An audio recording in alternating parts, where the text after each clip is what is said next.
हमने की है एगो सोहर वाला बहुत पुरान गीत है। आरिया वही चंदा पारिया वो नदिया किनारे आवो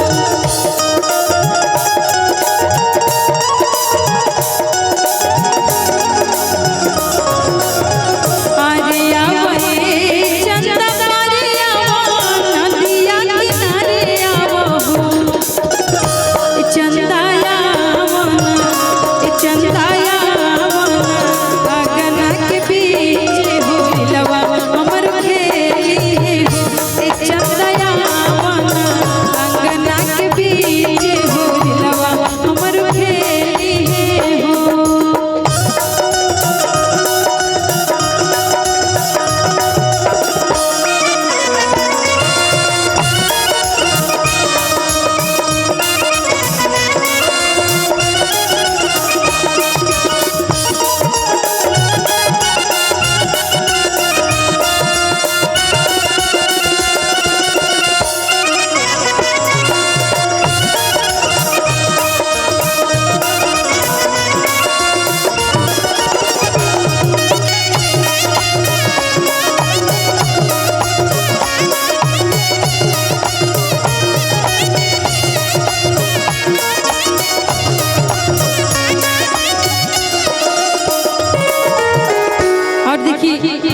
जब घर में लड़का चाहे लड़की होला